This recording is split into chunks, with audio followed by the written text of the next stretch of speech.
Well, it's the last dance and our grand finale. How are you doing? I'm holding up. We're holding each other up. We're holding each other up. I'm in my party dress because this is what we've been waiting for, our grand finale of our doll holiday celebration. Michael, what has this last couple days been like for you? It has just been wonderful. We've had a wonderful time. Now, it looks like the museum has been completely robbed because all the cases are a mess. And thank you for pulling everything out so our viewers can see But it. we need to do that every once in a while so then we can go back and neat and tidy, check, see what's going on in the cases. So that's not a bad thing to do. No, it's a good thing, and we've just been having the greatest time. And as our studio audience has pointed out, they've seen these items, but they're through glass and they're not able to see them up close and personal. So today they're able to see them. So the last item that we're going to share, we did talk about her a little bit in the ladies' corner, but I thought that this would be our, ta-da, end of the season, or this visit, I guess I shouldn't say season. This visit. So we brought out Mademoiselle Marie. And those of you that, I think I did a program, we've done so many that I can't remember, but we did one and I showed the Imperial Prince. Yes. So here he is in a bisque medallion. And this doll was sold by the purveyors to the Imperial Prince. So this is a trade card from the shop. They had the appointment from the imperial family to provide the prince with toys. So this shop and this tableau, this was like the top of the heap as far as toy stores, and it's called Maison Guillard. Maison Guillard. Maison Guillard. This is the wonderful doll that we have been using for the event. I don't think it was her, but I think she was in the ladies' corner. Yes, the ladies' corner. And here we're in the year 1868, of the year of the Exhibition Universelle of 1868. France had never, ever, before or since, been so incredibly financially successful. And it's reflected in these clothes, because this dress, if this dress were a full size, and this is not an exaggeration for a doll dress, this would be 30 yards of material for a lady. We are partying like it's 1868 right now. Yes. Look at her. And then all of these blue accessories that go with it. I mean, I just love the whole concept of this. This color here is called Eugenie Blue. Eugenie Blue. It wasn't her favorite color, but this color was named after her. Her favorite color was a butter yellow, but that is known as Eugenie Blue. And this doll has wonderful things. This is an 8-foot long table, and everything does not fit on the table, and it does not fit in the case. So there's many more things than you see, all her underpinnings and nightgowns and slips and all of that. So it's a lot, and here you can see she is, a lot of people don't, there's a prejudice in the doll world against dolls by Godta. This is a Godta, and it's a wonderful character face on a wooden body, a wooden articulated body with bisque hands, just super piece. And if you actually see her in life and you stare at her long enough, she almost hypnotizes you. She is very hypnotic, that face and those eyes. Just wonderful. And this is a wonderful rare dress too, Rachel, I should point out to you, because it's a one-piece dress, which would be called a princess line dress. I know that people think that when you say princess line, it means empire, but basically what a princess line dress is, one piece. So she has this one piece, and this one piece, and I think she's got one other, and this cotton one piece. They did not survive in real human size very often. It's rare that they survive, because if they were put on hangers, the weight of the dress itself just deconstructed itself. It destroyed itself. Too heavy, yes. And it also, too, a princess line dress gives you no leeway if you've gained a few pounds, where you have to let it up, down. You know, it has to fit you perfectly. And then this dress here is almost identical to the dress in the photograph that Mademoiselle was advertising in that trade card. So this is a real wonderful piece this is Chantilly lace, beautiful lace with the incredible braid work. These dresses are actually very simple in ornamentation, but this piece, this is ball the gown, one when you brought this into the room, all the doll ladies were just about to faint. Well, what's so spectacular? First of all, I love this kind of turkey red, they call it, and it's got a certain amount of orange or coral, if you like, to it. But then they've used soutache trim in a different way than normally soutaches, loops and curls. They've just used it in a straight line. It's just amazing. And then she has these wonderful roosters that go in her hair, and they still have the label, the original label on them. Because a lady would not have gone out of the house without a hat on. She wouldn't have gone anywhere without a hair ornament of some kind in her hair. Even if it was a comb, a flower, a bead, something. But it's just a luscious. Dress. It's just a luscious. And they had to look like party floats when they were at balls and promenading. And then she's got all these wonderful red accessories, tiaras and garnet beads. But look at this little baby. It's a binocular. Oh my goodness. So that's for going to the opera. She'd wear that to the opera, and she has, these are garnets, and she has one with some green paste stones also. And then this would be another one of her opera cases. This is a very rare piece to find. And then you have the wonderful little whimsies of little beadwork. The party mask. And then her party mask. That is amazing. The prayer book, because she's pious, even though she's extravagant. But here's one piece that's really, really super rare. This is a doll hat, and this is of this era. But this has a label, and the most famous street in the world in the 19th century was Rue de la Paix. And that was the street that the House of Worth was on. Worth did not make hats, so there were other shops along the way that did millinery work. So this was bought at that time. So this was a really wealthy family that was able to own this doll. And there's another thing that I wanted to show you down here. I have to remember what it was, because we keep getting drawn back into these red accessories. Yeah, well, it's just so perfect for the holidays. Red is one of my favorite colors. Yes, everyone looks good and in then red. Here are your handkerchiefs. So, now you go and get a Kleenex.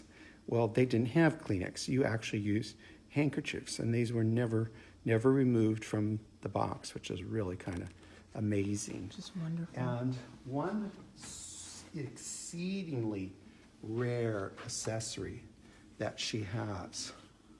So this is Gantz de la Poupée, de la Ma Poupée. So this is a box that holds your gloves. And there may not be any gloves in it right now because I think she's got them in her hand. But here's the thing that is so rare.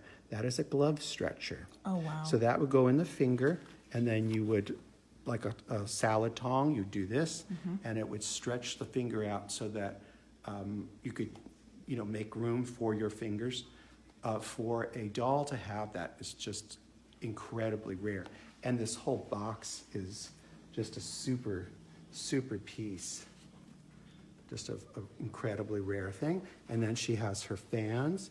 And she has, I think we've shown fans in the Grovian. We've got some very nice fans, and hers they're nice, but they're like a little better they're dolly quality. They're not necessarily masterpieces. But this is a great piece, and you can occasionally see these on Ruby Lane. And this is a bone vinaigrette. Look at that. So remember, they didn't have the greatest street hygiene then. And this you'd put vinegar water, and you could put this, shake it out and kind of clean the air around you. That has got to be exceedingly rare. Yes. And what I just realized too, we earlier showed you Princess Rose's rattle, and it's kind of similar, the colors and the decoration. It is very similar. I almost thought it was hers for a second. Yeah. And this is a wonderful silver tea set. Is it sterling silver? Yes, solid silver. Solid silver. Tea set, and she's got all kinds of little boxes. But I want to show you one of my favorite pieces. Look at this. This is a letter holder. So she put her little letters in the rack. Obviously, she doesn't send out very many thank you cards or anything because there's nothing in it. But this is a wonderful, rare little piece. You can just envision her sitting in her stateroom on a cruise ship. Exactly. And here's a kind of, I love gloves, and I think that, if you have the means and the desire and are obsessive, it's nice to match up every outfit with a pair of gloves. But these are the wristlet gloves, and these are a little harder to find, but I think you could, again, also find them on Ruby Lane. If you're collecting up things for your doll, that would work. You're giving us so many wonderful ideas of things that all of our dolls now need. They need. And the thing is, they really do need the things, or you have problems. People are unhappy, but this is a wonderful little necessaire that I've taken some of the things out of it. But you see, she's got her mirror. So darling. I've taken the things out of it to display them. They're still here, but that's just it's a wonderful size. If you look at it, that it's just a perfect to scale size for her. And at some point, she hasn't changed her clothes for a while, so at some point, I'm going to get around to... That's one thing we were about to ask. Yes. We do it, but not often. And I will say the wonderful thing about having the Grovian in our life, this doll was at home in our cabinet, and she was displayed, and we enjoyed her. But none of this was ever out because it does take up a certain amount of space. I think for all doll collectors, space is at a premium. This is another little small sewing kit, and I love green. I think we've talked about this before. Some people just do not like green, but it's one of my favorite colors. Such a wonderful. Yes. It's a wonderful color. Is that a box for a fan or? This is probably just a box for. It was probably a candy box that was repurposed. It could have also been a. You look at the shapes. It could have been also a bead box. They could have had more little boxes in it, but little people stored things, so things find their way into dolls' collections. And look at these green treasures. We have the shoes and the necklaces and 2 pairs of earrings with the seed pearls, just so exquisite. And the interesting thing is she does not have pierced ears, but Romer dolls and some Hirés and some early dolls did not have pierced ears. So what they would do is they would put a loop into a metal loop into the wig, and then hang the earrings off of the wig. So they were able to wear. They were able to wear their earrings. Yes. So this is a very lucky girl because right over here I see she's got a green binocular as well as the red one. Yes. So she's and then she has her fables. So she's well read. She has her party and these are really some of my most favorite things. Those are amazing. Which are these needlepoint slippers. Those and she does have a slippers. lot of whites and nightgowns and things, but they're not out at this moment. And we didn't have room anyways. But since we're in Butterfly Town, USA, I love that she's got a little tiny enameled butterfly brooch. Amazing. So you can't have too many butterflies if you live here. And we're looking forward to them coming back for winter. I think they're traveling now. They should be here anytime. But this is one of my favorites too. I don't mean to be redundant, but it's just absolutely. It's just delicious. Maybe this is what she'll put on Yeah, next. yes, and that would be nice for her. I mean, we have to do a little repair. I have to tell you that she hasn't gotten all the care that she deserves, but we kind of take them one at a time, you know, and get to them. And then look at this wonderful Vanity set. vanity set. Yeah, just toilette set. just You like? wonderful. And then there's one of her little chemises. I guess I put one out. But then don't miss, you know, it's easy to get taken in by the beautiful silks and the evening gowns and all of that. Well, you know, dolls had an everyday life too. And so this is her everyday dress. Look at the trim. I mean, it's just to scale, and the little tiny buttons. And it is fab. And, you know, as we were talking about patterns the other day, you know, here you have a plaid shawl on another pattern. I think it's perfectly It's fabulous. just a winning combination, But, you know, absolutely. the print police might not like that. No, pattern mixing, we learned, as long as you have a large pattern paired with a smaller isn't pattern. that's actually a big bold pattern Yeah. with a tiny mini print. And it works, It works. it absolutely And then works. she has quite a few beautiful parasols. And what's funny about it is we have some dolls that have a ton of parasols, and the wardrobe dolls, and then some that have none, or some that just have just one. I think it just depended on what the family's priorities were, you know, if that was special to them. And I think a lot of people should realize these types of parasols shouldn't even, they should be called shades, because they really they weren't for the weather. They were just to keep the sun off of your Right, face. exactly. Because if you had a tan at this period, that meant that you probably worked in the fields as a farmer, or you did labor. And if you were pale, that meant that you were upper class and you didn't have to do that kind of backbreaking work. So these were really just to cover the head. And then if they were bigger, then those could be for rain situations.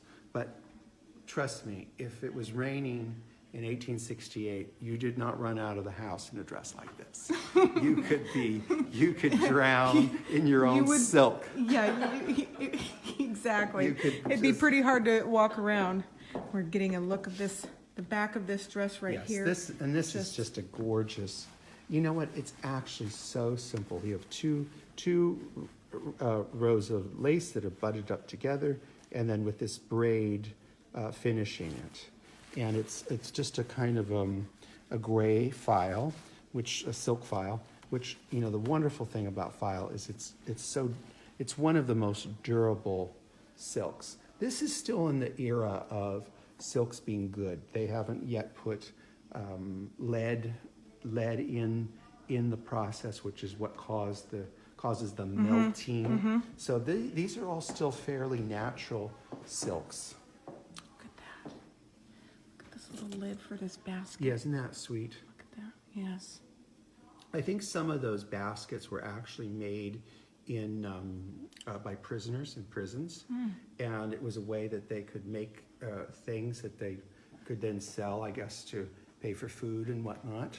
I mean, a lot of the flower business, the beaded flowers, which were used for winter funerals, that work was done by prisoners. So I would imagine that could have been also done by a prisoner. Wow. Just phenomenal. I've said wow and exquisite a lot, but it's just, these are things that we have just never seen, and we're seeing them so up close and personal and bringing them to everybody straight through their phone. This has just been the most marvelous experience for Doll Week, and then again for our holiday celebration. Well, I'm glad, and you know, it's wonderful to have things like this, and you can enjoy them in the privacy of your own home. But it's also a wonderful thing when you can share them with people that enjoy what you enjoy, because you know you at some point you're used to it, and you think. And by the way, don't think for a second that I take any of this at all for granted. I mean, a lot of people don't know this, but we started our business with $300. So we know what it's like to climb, push the boulder up the hill. But it is nice to to have other people enjoy what you enjoy. And that's really why the Grovian's here, is to share with people, to share knowledge, experience, and also food. We eat a lot of food here. We eat a lot of food and a lot of wonderful food. But those are all the things that when I think of the holidays, that's what holidays are to me. It's about the people. It's about sharing people and sharing and getting together and all of that.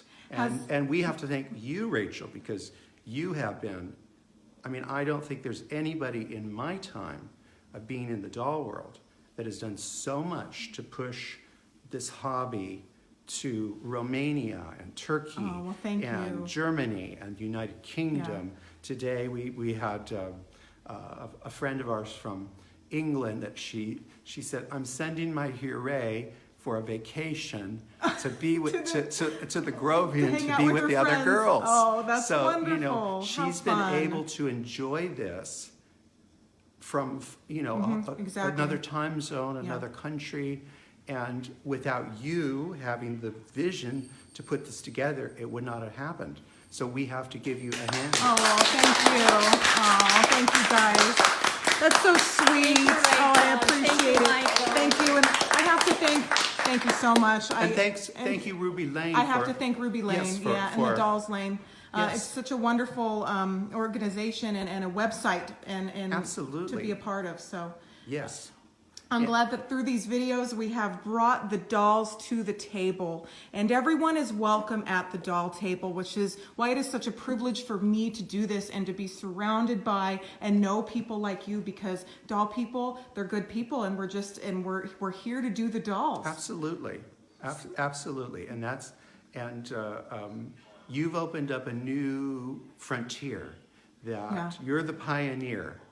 Don't let anybody tell you any different. Well, thank you. We're all the pioneers. And what better can we be doing this holiday season than being surrounded by dolls, sharing in the love of dolls, and learning about dolls. So if our videos have touched your heart, share them so other people can see them. And Michael, thank you so much. And I think it's very important to share, because you never know where your share is going to end up. Right. And it could inspire someone to say, well, I've always liked those, but I didn't want to ever say it. And when you share it, we have people that look at our things that now that suddenly they're interested in this, and so that's what we have to do to, if you've enjoyed something in your life, you should at least feel some kind of obligation to help other people enjoy it too. Absolutely. So I'm going to say goodbye and Happy New Year, Merry Christmas, Happy Holidays. Happy Holidays. And before we sign off, I do want to say, if you are interested in seeing some more of the presentations and wonderful things that are happening at the Grovian Doll Museum, you can go to thecarmeldollshop.com, sign up for the seminars that are happening this year. The China Head Retreat is just going to be out of this world. And of course, the sewing workshop with Cheryl Williams coming up at the end of January. You have so many wonderful things in the works. So, and we have so much planned for next year too that we haven't even scratched the surface. No, we haven't. No, there's a lot to come, and we hope to be here for some of it. So thank you so much. Bye-bye. We'll see you next Thank time. you. Bye-bye.